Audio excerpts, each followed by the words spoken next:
שלום לכולם, פרשת אמור, תשפ"ד. אשרי העם שככה לו, אשרי העם שהשם אלוקיו. ותודה והודיה להשם ולזכות עם ישראל וחייליו וכוחות הביטחון ולגאולה שלמה בחסד וברחמים. תקציר פרשת אמור. איסורי כהנים.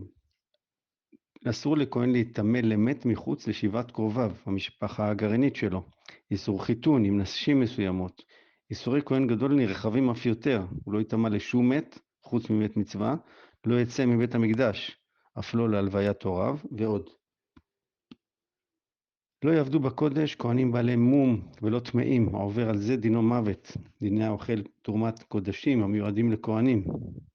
לא יקרבו להשם בעלי חיים בעלי מומים, פירוט המומים. שימו לב, זה איסור משמעותי ביותר.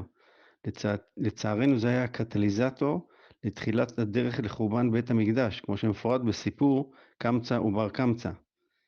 דיני קורבנות שונים, ציווי על מועדי ישראל, כאן מופיעים דרך אגב פסוקי הקידוש של יום טוב, הפסח, מצוות העומר, כל ספירת העומר, רגל הביקורים והקציר, הוא חג השבועות, דיני קציר, פאה ולקט, חג שבתון, זיכרון תרועה, הוא ראש השנה, שבת שבתון, הוא יום הכיפורים, חג הסוכות, ציוויי המנורה ונר התמיד, לחם הפנים, ובסיום הפרשה, תיאור ריב במחנה, אחד הניצים מקלל כלפי שמיים, ומוצא להורג בסקילה. דינים שונים לגבי הפוגע בחברו או ברכושו, עין תחת עין וכדומה. נקודה למחשבה, מה הקשר האקטואלי בין מת מצווה וכהן גדול לחיילינו היקרים וליחידות החילוץ השונות? תשובה אישית בסוף. לימדה תורה דרך ארץ מהפרשה, יחד עם מושג מהפרשה, המעתיקים. חלקנו יכולים לדמיין פתקים מוחבאים בגניבה בזמן בחינה וכדומה, אך בעבר היה זה מקצוע מכובד ביותר. האבן עזרא מזכיר אותם כמה פעמים, למשל על הפסוק ומן המקדש לא יצא, והכוונה היא או א' לחכמי ישראל בתקופת התלמוד שהעתיקו ומסרו את התורה שבעל פה מדור לדור, או ב' למתרגמים וכדומה בתקופת ימי הביניים. למשל מקובל שאבי המעתיקים הוא יהודה אבן טבעון, שתרגם ספרי יסוד כמו חובות הלבבות לרבנו בחיי, הכוזרי של רבי יהודה הלוי, מכתבי רבי סעדיה גאון ועוד. בערוב ימיו הוא כתב צוואה לבנו, אצטט כמה נקודות מעניינות מתוכה, העצות נכתבו לפני למעלה מ-900 שנה, עדיין רלוונטיות לימינו. הוא ממליץ לבנו להקפיד לקרוא באופן קבוע, להקפיד על כתב נאה וברור כדי שיבינו אותו, למעט בעסקיו ולהוסיף בלימוד תורה ורפואה, לא להתחבר לאנשים מפוקפקים, לא לריב עם אדם, אבל להתעקש אפילו עם האמת איתו, הלוואי שנזכה. ייזהר בכבוד מוריו, יכבד את אשתו, וידריך את בניו בתורה ומוסר, ועוד עצות טובות, מצורף קישור לאנציקלופדיות דעת, ותיאור הסרטון מומלץ. אחרית הימים בפרשה, בסוכות תשבו 7 ימים, כותב בעל הטורים שזה כנגד 7 ענני כבוד, ובזכות ישיבת ישראל בסוכות זוכים ל7 חופות, אולי סוגי הגנה.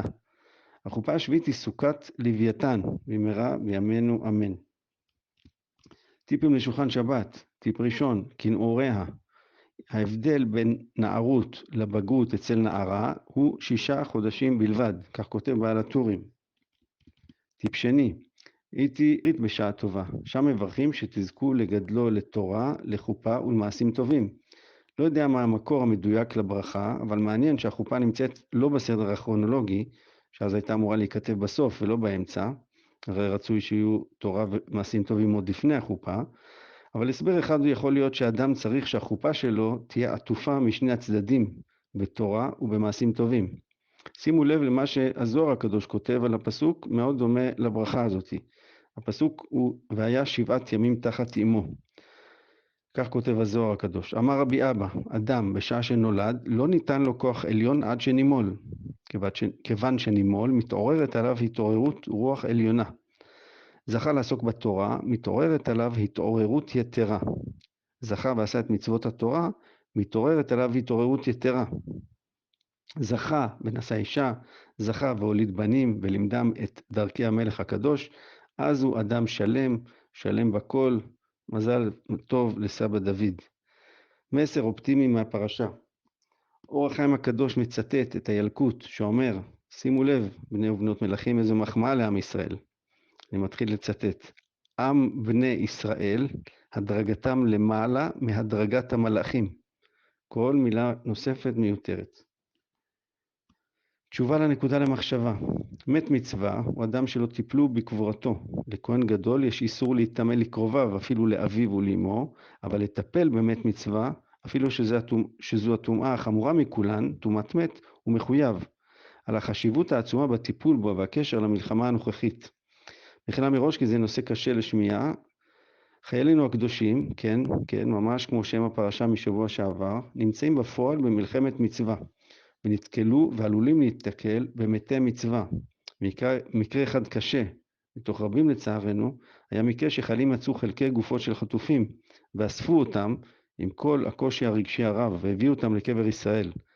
תזכרו שהחיילים אינם אנשים מקצועיים בתחום זיהוי חללים, שגם הם מגיעה הכרה רבה במעשיהם הגובים מחיר אישי ופסיכולוגי רב. הטיפול באמת מצווה נמצא בדרגה כה קדושה, שאפילו כהן גדול שלא נטמע, אפילו לא למשפחתו ולהוריו, אם נתקל באמת מצווה מחויב לטפל בו. זיכרון של פעולה כזו יכול ללוות אדם כל חייו, אך עם כל הקושי הרגשי, זו כנראה זכות שאין רבים כמותה. שכל הקדושים שנפלו או נרצחו, השם ייקום דמם, שימשיכו להמליץ על עם ישראל. במעבר חד, יום עצמאות שמח, חג עצמאות שמח, שנזכה במהרה לעצמאות אמיתית. זה יקרה כנראה רק בגאולה השלמה, בקרוב, עכשיו. שבת שלום ומבורך, חג עצמאות שמח, רק בשורות טובות לעם ישראל.